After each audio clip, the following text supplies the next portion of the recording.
नमस्कार दोस्तों। आज की इस वीडियो में हम लोग जानेंगे कि राष्ट्रीय शिक्षा नीति 1986 क्या है और इसके द्वारा क्या सुझाव या क्या प्रस्ताव भारतीय शिक्षा को दी गई है।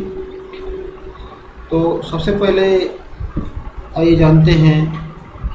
कि इसकी शुरुआत कहाँ से हुई।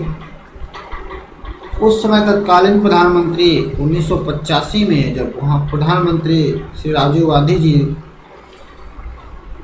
ने ये देखा कि भारतीय शिक्षा नीति या भारतीय शिक्षा में कहीं ना कहीं कुछ सुधार की ज़रूरत है, तो उन्होंने नए राष्ट्रीय शिक्षा नीति को विकसित करने की घोषणा की और उस शिक्षा व्यवस्था का विश्लेषण कर उसकी समीक्षा भी की। हालांकि उस समय हमारे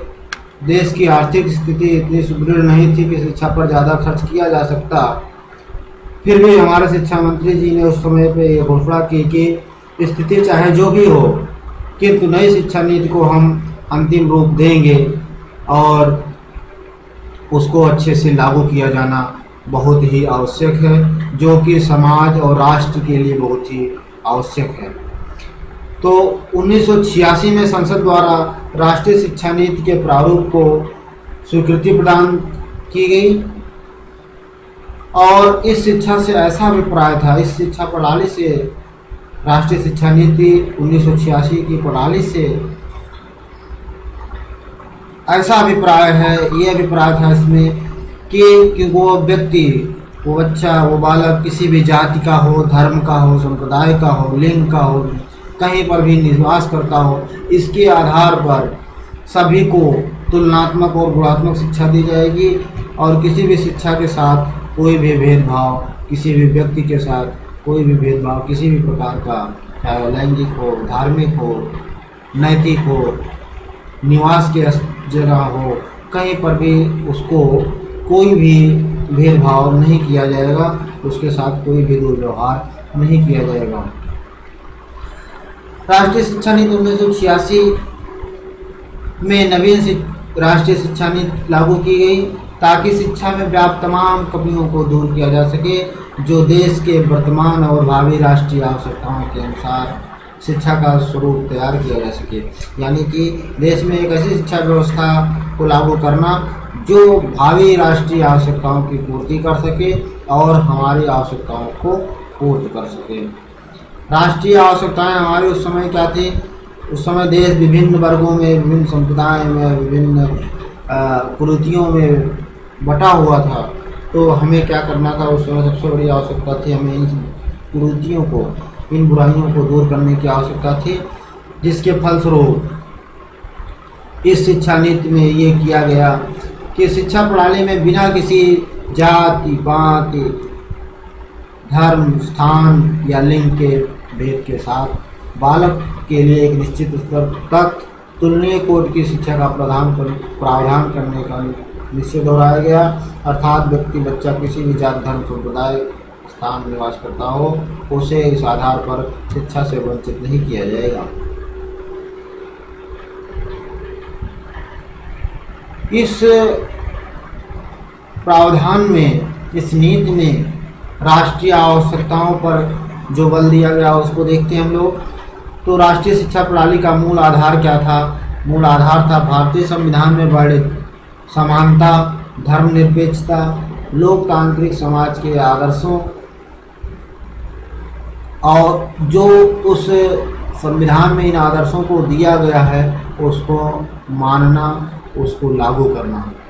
तो शिक्षा प्रणाली में पुनः इस चीज़ को दोहराया गया कि किसी भी व्यक्ति को किसी भी लिंग, धर्म, भेदभाव के आधार पर उसे शिक्षा से वंचित नहीं किया जाएगा। इससे शिक्षा में जो प्रयोजन है, इस शिक्षा के प्रयोजन से जो नियोजन होगा वो किस प्रकार होगा? सबसे पहले तो वो उत्पादकता बढ़ाएगा। इस प्रकार का शैक्षिक माहौल जो होगा वो हमारी शैक्षिक उत्पादकता को बढ़ाएगा। सामाजिक राष्ट्रीयकरण की एकता को और जो सृजनात्मकता है, राष्ट्रीय एकीकरण की भावना है, समाज की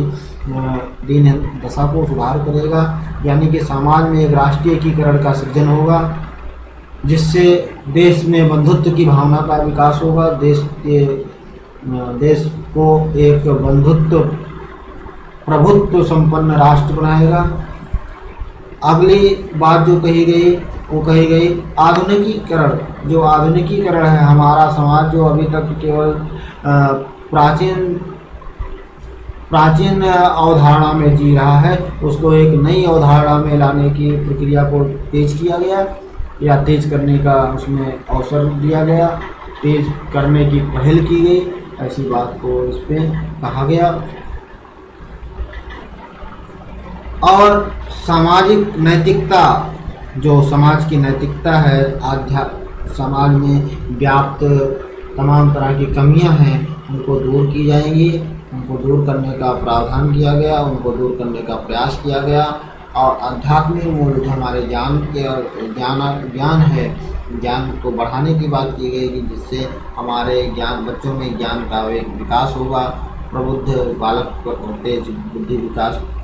तेज बुद्धि वाले बालक होंगे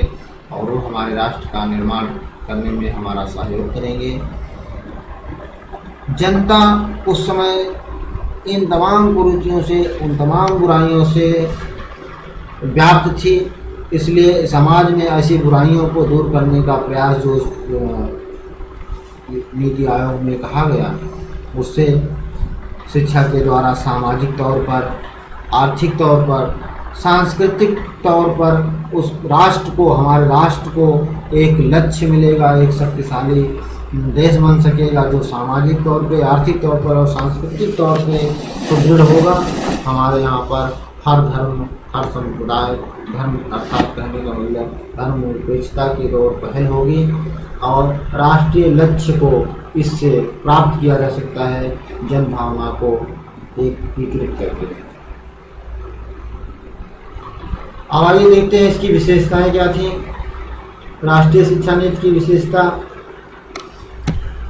सबसे पहली बात तो है विभिन्न आवश्यकता 10+2+3, माध्यमिक, प्राथमिक, माध्यमिक, उच्चतर माध्यमिक और स्नातक स्तर की, स्नातक और स्नातकोत्तर स्तर तक की जो कक्षाओं की बात की गई, वो इनमें स्वीकार किया गया कि हमें राष्ट्रीय आवश्यकताओं की पूर्ति के लिए 10+2+3 शिक्षा पद्धति को अपनाना चाहिए, जिसकी संरचना 5 वर्षीय प्राथमिक शिक्षा, कहने का तात्पर्य कक्षा 5 तक जो शिक्षा वो प्राथमिक शिक्षा, 3 वर्ष का उच्च प्राथमिक या मिडिल जिसको बोलते हैं हम लोग मध्य, तो 5 और 3 ये 8, कक्षा 8 तक की बात हो गई। 2 वर्षीय माध्यमिक शिक्षा यानी हाई स्कूल तक की शिक्षा, हाई स्कूल हो गया, और 2 वर्षीय उच्चतर माध्यमिक शिक्षा तथा 3 वर्षीय प्रथम उपाधि शिक्षा की व्यवस्था या संयुक्त उसमें की गई संयुक्त रूप से, जिसका त्रिवर्षीय प्रथम उपाधि से मतलब है जब हम स्नातक करते हैं तो वो उपाधि होती है जिसको हम स्नातक उपाधि कहते हैं। इससे पहले की जो है उपाधि की कोई वो नहीं है, जो उपाधि होती है, जो डिग्री मिलती है वो मिलती है स्नातक स्तर पर ही। तो प्रथम उपाधि 10+2+3 के बाद, ये जब हमारा ग्रेजुएशन कंप्लीट हो जाए, स्नातक कंप्लीट हो जाए, तो हमें एक उपाधि दी जाए या बच्चों को उपाधि दी जाए, डिग्री दी जाए। अगली बात कही गई, विद्यालय स्तर की 10 वर्षीय शिक्षा का पाठ्यक्रम सारे देश में समानता के आधार पर लागू किया जाए, यानी कि 10 वर्षीय शिक्षा का पाठ्यक्रम जो है हाई स्कूल लेवल तक का जो भी शिक्षा का कार्यक्रम है वो समानता के आधार पर लागू किया जाए। समानता से तात्पर्य यहाँ पर लैंगिक समानता, धार्मिक समानता से है कि किसी भी बालक बालिका के साथ कोई भेदभाव नहीं किया जाएगा, किसी भी जाति धर्म के आधार पर कोई भेदभाव नहीं किया जाएगा, जिससे होगा क्या कि देश के सभी भावी नागरिकों से देश की एकता, अखंडता, भारतीय संस्कृति के प्रति गौरव की भावना और भारतीयता के अनुरूप जीवन मूल्यों को ढालने की दृष्टि से समान पाठ्यक्रम में भारतीय स्वतंत्रता आंदोलन, संवैधानिक दायित्व, राष्ट्रीय पहचान, भारतीय संस्कृति के मूल तत्व, लोकतंत्र, धर्मनिरपेक्षता, समानता, पर्यावरण संरक्षण, वैज्ञानिक दृष्टिकोण, सीमित परिवार आदि पहलुओं का इसमें समावेश किया गया। अर्थात कहने का तात्पर्य यह है कि ऐसा इस नीति में कहा गया कि वो चाहे पर्यावरण के प्रति, पर्यावरण संरक्षण के प्रति हो, वनों के संरक्षण के प्रति हो,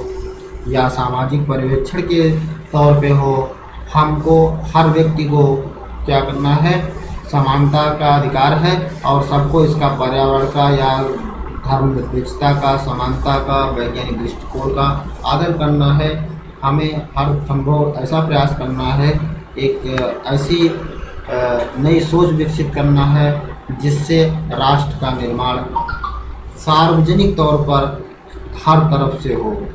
संपूर्ण राष्ट्र का विकास हम इससे कर सकें, चाहे वो संस्कृति के आधार पर हो या धर्मनिरपेक्षता, समानता के आधार पर हो या वैज्ञानिक दृष्टिकोण के आधार पर हो। हर आधार पर हम अपने देश को एक सुदृढ़ नागरिक दे सकें।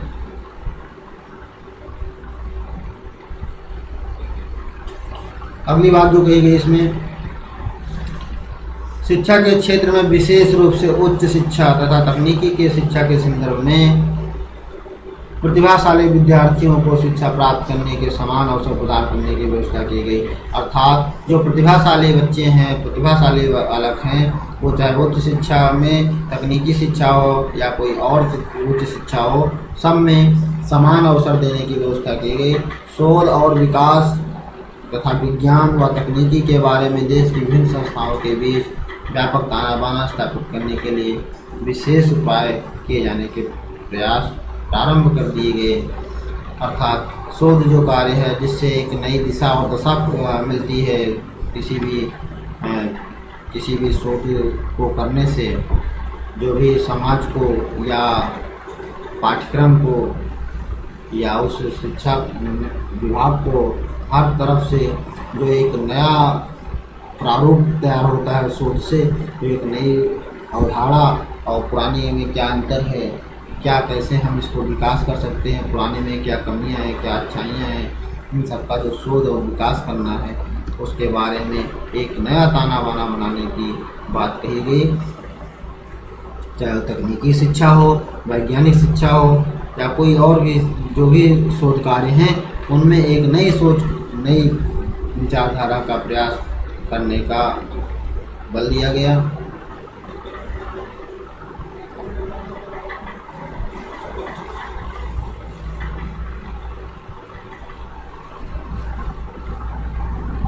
इस प्रकार से हम देखते हैं कि जो राष्ट्रीय शिक्षा नीति 1986 है, इसमें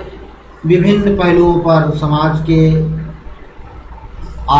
चाहे वो समाज का हो, चाहे वो व्यक्ति का हो, चाहे वो राष्ट्र का हो, हर पहलुओं पर बात की गई। समाज के हर तबके की बात की गई,